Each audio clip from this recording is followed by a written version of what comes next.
Assalamualaikum warahmatullahi wabarakatuh. Perkenalkan, nama saya Lidiawati. Kali ini saya akan memaparkan materi terkait kontekstualisasi Pancasila sebagai entitas dan identitas bangsa. Topik 4, demonstrasi kontekstual filosofi pendidikan Indonesia. Nah, kali ini saya akan mendemonstrasikan terkait kontekstualisasi Pancasila sebagai entitas dan identitas bangsa. Yang pertama, Pancasila sebagai entitas dan identitas bangsa. Yang kedua, pendidikan berpihak pada peserta didik di abad 21. Dan yang ketiga, perwujudan profil pelajar Pancasila. Kita masuk kepada pembahasan yang pertama, Pancasila sebagai entitas dan identitas bangsa. Apa yang dimaksud dengan entitas bangsa? Indonesia, yakni memiliki ciri khas tersendiri walaupun tidak dalam bentuk fisik, yang dimana terdiri dari keberagaman nilai-nilai yang terkandung di dalamnya. Sedangkan identitas merupakan ciri khas yang hanya dimiliki oleh bangsa Indonesia, yang membedakan dengan yang lain karena seluruh masyarakat berefleksi terhadap nilai-nilai yang terkandung pada Pancasila. Maka, dikatakan bahwa Pancasila merupakan dasar filosofis negara Indonesia yang memuat 5 sila, yang mengandung nilai-nilai sebagai landasan bagi pembangunan bangsa Indonesia secara menyeluruh, termasuk ke dalam bidang pendidikan. Pancasila memiliki peran sebagai pemersatu bangsa Indonesia dari beragam suku, agama, budaya, dan bahasa. Sehingga dengan memahami dan mengamalkan nilai-nilai Pancasila, maka dapat memperkuat identitas bangsa pada peserta didik menjadi pribadi kuat, memiliki rasa persatuan dan kesatuan.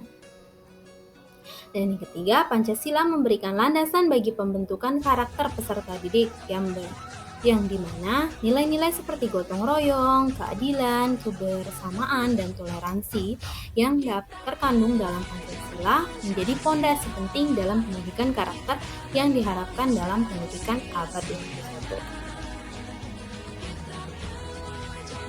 Nah, pada pendidikan yang berpihak pada peserta didik di abad 21, kita akan bertolak pada pembahasan sebelumnya dari pemikiran Bapak Ki Hajar Dewantara, yang dimana guru harus dapat menuntun peserta didik menjadi pribadi seutuhnya berdasarkan kodrat alam dan kodrat zaman. Nah, dari pemikiran Bapak Ki Hajar Dewantara ini kita akan bertolak mendapatkan 3 hal yang harus kita pahami untuk dapat mewujudkan pendidikan yang berpihak pada peserta didik pada abad 21 ini. Menurut saya, terdapat 3 aspek yang akan mendukung pendidikan yang berpihak pada peserta didik. Yang pertama, kegiatan pembelajaran berdasarkan hasil asesmen kebutuhan peserta didik. Yang kedua, mengintegrasikan nilai-nilai profil pelajar Pancasila dalam tujuan kegiatan pembelajaran sehingga dapat membentuk karakter peserta didik sesuai dengan Pancasila. Yang ketiga, merancang kegiatan pembelajaran berbasis teknologi untuk mewujudkan kodrat zaman sesuai dengan pemikiran Bapak Ki Hajar Dewantara. Nah, kita akan membahas mulai dari kegiatan pembelajaran berdasarkan hasil asesmen kebutuhan peserta didik.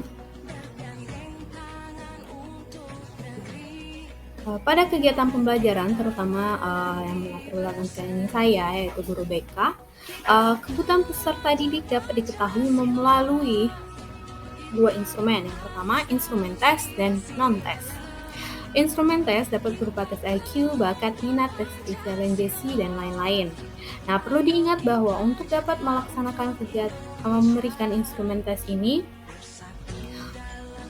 guru harus memperhatikan jika memang guru tidak memiliki atau belum berkompetensi untuk memberikan instrumen tes ini, maka guru dapat bekerja sama dengan pihak lain yang telah memiliki sertifikat untuk memberikan beberapa instrumen tes ini. Yang kedua, instrumen non-tes. Nah, instrumen non-tes ini dapat diberikan oleh guru, terutama guru BK di sekolah, yang meliputi dari observasi, mengamati bagaimana keadaan peserta didik, bagaimana dia di sekolah, bagaimana dia berinteraksi, bagaimana dia di dalam kelas. Kemudian wawancara. Wawancara dapat dilakukan melalui teman, melalui guru yang mengajar, dan juga melalui orang tua dan lingkungan masyarakat.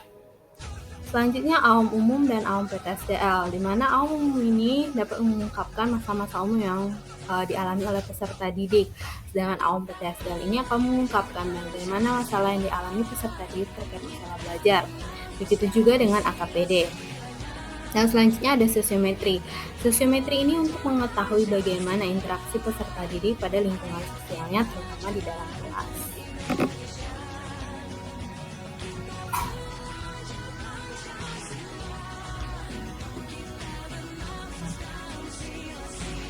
Maka setelah memperoleh hasil dari asesmen tersebut, maka guru akan merancang sebuah rancangan pembelajaran yang dimana dalam tujuan pembelajaran tersebut akan mengisi profil pelajar Pancasila yang berguna untuk membentuk karakter peserta didik. Di mana terdapat 6 aspek dalam profil pelajar Pancasila ini. Yang pertama, beriman, bertakwa pada Tuhan Yang Maha Esa, dan berakhlak mulia. Bermakna bahwa pelajar yang memahami ajaran agama dan kepercayaan serta menerapkan pemahamannya dalam kehidupan sehari-hari, sehingga pada kegiatan pembelajaran di sekolah, guru dapat membiasakan peserta didik untuk berdoa sebelum memulai kegiatan pembelajaran, mengucapkan salam, dan melaksanakan ibadah sesuai kepercayaan masing-masing. Selanjutnya ada berkebinekaan global, bermakna bahwa pelajar harus dapat mempertahankan nilai-nilai budaya leluhur dan identitasnya, serta dapat berpikiran terbuka sehingga dapat menumbuhkan rasa saling menghargai satu sama lain. Pada kegiatan pembelajaran, guru dapat membentuk kelompok diskusi dan kelompok belajar dari berbagai macam latar belakang, suku, agama, bahasa, seperti itu, sehingga masing-masing peserta didik dapat belajar dan beradaptasi pada lingkungan dari berbagai macam latar belakang tersebut. Selanjutnya ada gotong royong. Gotong royong. Nah, di mana di sini bermakna bahwa peserta didik diajak untuk menyelesaikan sebuah permasalahan secara bersama-sama dan menjawabkannya dan dapat mendemonstrasikannya. Yang selanjutnya ada mandiri, di mana peserta didik di sini harus dapat mempertanggungjawabkan pemahaman dan pengetahuan yang dia miliki. Yang selanjutnya bernalar kritis, bermakna bahwa peserta didik atau pelajar harus dapat mengelola informasi yang dimiliki dan mengaitkan terkait pemahaman sebelumnya yang telah dimiliki menjadi sebuah pemahaman baru dan informasi baru yang dapat dia demonstrasikan. Dan yang terakhir ada kreatif, mana peserta didik telah memahami sebuah konsep pembelajaran atau pengetahuan, peserta didik dapat berinovasi membuat sebuah media pembelajaran yang sesuai atau dapat digunakan untuk orang lain.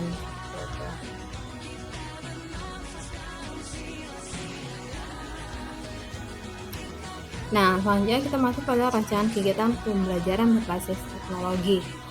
Nah, ada 3 poin yang akan mendukung rancangan kegiatan pembelajaran berbasis teknologi ini. Yang pertama, dukungan sistem, media pembelajaran, metode pembelajaran.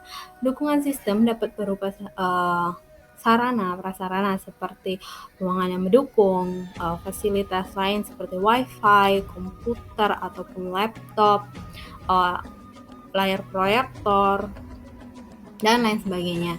Sedangkan media pembelajaran ini berupa penyusunan media pembelajaran sesuai dengan topik. Seperti misalnya guru dapat menggunakan Canva atau PowerPoint dan tampilan slide dan menyisipkan seperti video-video pembelajaran yang menarik untuk peserta didik sesuai dengan topik, sehingga kegiatan pembelajaran akan lebih efektif. Dan yang selanjutnya, metode pembelajaran. Guru dapat memilih metode pembelajaran yang sesuai, dapat berupa online maupun tidak, seperti itu. Dan guru juga dapat melaksanakan kegiatan pembelajaran online dan luring ini secara individual maupun kolaboratif. Dari pemaparan yang telah saya sampaikan tadi, Maka dapat disimpulkan bahwa Pancasila merupakan fondasi bangsa yang dimana menjadi entitas identitas bangsa Indonesia. Sebagai masyarakat Indonesia yang memiliki entitas yang beragam, mulai dari budaya dan nilai-nilai yang terkandung dalam Pancasila, merupakan bentuk gambaran kebinekaan bangsa Indonesia. Untuk saat ini, kegiatan pembelajaran dilaksanakan dengan konsep berdiferensiasi yang mengembangkan potensi peserta didik melalui kolaborasi dan mewujudkan potensi melalui profil pelajar Pancasila dalam membentuk karakter peserta didik. Baiklah, itulah tadi pemaparan dari saya. Lebih dan kurangnya saya mohon maaf. Sampai berjumpa di lain kesempatan. Assalamualaikum warahmatullahi wabarakatuh.